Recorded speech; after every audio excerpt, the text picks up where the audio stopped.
Hey, good morning. This is Electro Freeze, and today we're here to show you how to do disassembly on your new GEN80 machine. This is a pressurized shake machine. Now let's get started. Alright, so first we're going to go ahead and remove the splash guard. So we're just getting the right angle on the side to be able to get it out like that, and then just slide it off the other end. Put this somewhere where it won't fall, because you don't want to crack it, alright? Next thing you want to do is you're going to remove the blender. This is very important. Follow these instructions. Don't be pulling on this to move the machine. Don't be knocking it with the cup, cleaning with a rag where it gets caught and mess it up. You don't want this shaft to get unbalanced, okay? So what you're gonna do is you're gonna put it somewhere where it's not gonna roll off. So you're gonna start by taking this pin out, and then you're gonna unplug it right here. And from there, I'm just gonna slip this off and put it in my bus bin. Take this out. Don't get water in this, okay?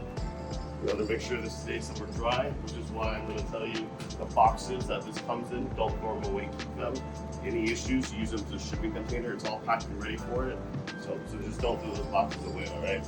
Next thing we do, we're going to come here, we're going to take this pin, we're going to press it up, just take it out, just drop it right out like that, okay? What this does is when it goes up and down, when you pull the handle, it hits a switch to tell it to turn on. So that way it activates every time you open it. Next, we're gonna go ahead and remove these. Well, we can remove either one, but let's get the handle out like this. And we're gonna remove these two door bolts. There we go. That. If your machine's new or you have a new O-ring on the inside, it might be a little snug, but don't be afraid to go ahead and grab it and pull, pry, push, shake, goes right out like that. Okay. So from this point on, you would take out this O-ring with a tool. Take this guy out. This is your priming plug. You will service these O-rings as well when you're cleaning. You're gonna take off the spout shape, and then you're gonna push the pin right through. This plunger comes right out. Make sure you do know that this is subtle, but this is bigger. This is a little smaller. So when you're cleaning these, just make sure it happens. And you do have a set of O-rings. I expect about 6 months out of that whole kit before you call me back. They also give you extra red line hoses for the pump on the bottom. We're gonna go through that too.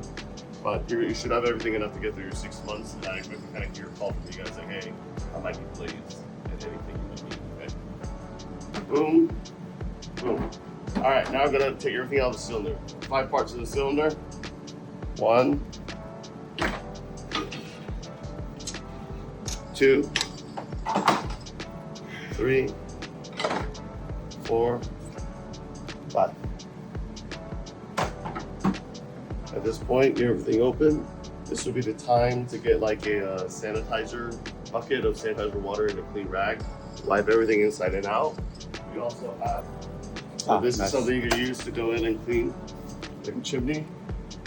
And then you got your little brushes and the extra long brush wire that you used. I'll show you on the bottom, but there's a main hole back there and one on the bottom. The bottom hole is where it pumps up. This really long brush goes from the bottom, and you'll see it pop up from the top. Okay, so make sure you run through when you're cleaning. Now that the top is complete disassembled for cleaning, we're gonna come down to the bottom here, all right? This is your pump system. It's not too crazy, but we're gonna take it apart. We're also gonna show you how to put it back together. If you ever forget, nifty picture here. So you'll literally find out it's like, it sucks up here and it meets here at this manifold, and then it's suctioned through here and it pumps it up to the cylinder, right? And you have the cover that they show you and the spring assembly and everything here. So if you match this, you should have everything you need here. So to start, you disassemble the feeding tube up here. Right here, you're gonna undo that and drop it down. This braided hose will just slide off like that, okay? Once you got that, you undo the cover. The cover comes off. Right, gonna put that in the clean. After that, we're gonna go ahead and undo right here.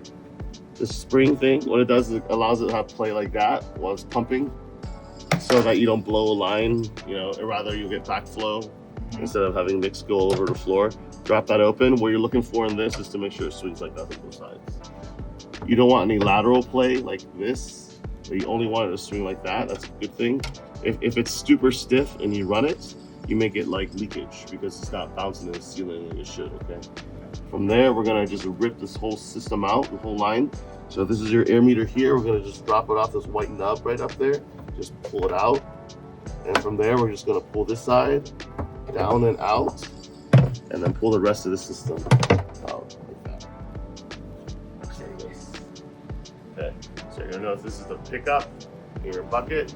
Your air meets here, comes together here, pumps it up into the system. Very linear, but everything comes apart. So you would take off all your O-rings and your rubber boots, pop this bracket off, this comes out, clean that through with the brush provided. Ideally, everything will come apart.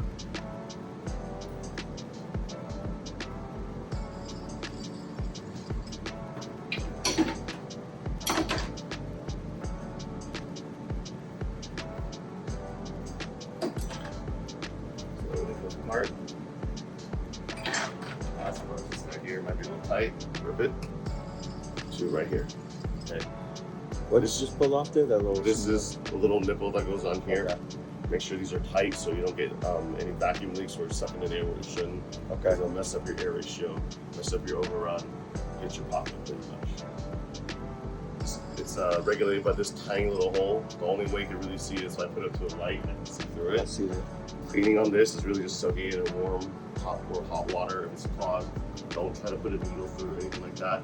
Soak it through, blow it out with water. You should be able to see the light.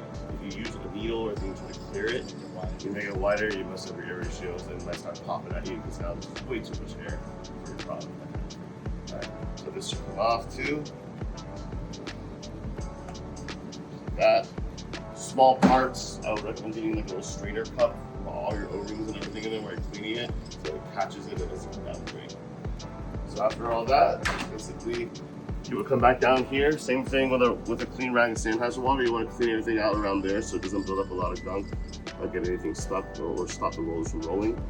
But after this, pretty much, you would take all your parts to the sink, wash them with warm water and soap, nothing abrasive. So you don't want to use a green Brillo pad or anything like that, you're going to scratch it up. It's okay to use like rags or white balls. And the thing is that you keep on top of this twice a week, so you shouldn't have time to physically build up to that hard stuff you're trying to scrape off the bottom. Okay?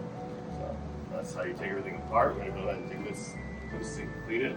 And then the next video is just how to put everything together and lubricate it. And we're going to follow that with how to sanitize, purge that out, and find the machine and get you making some nice milkshakes. Okay?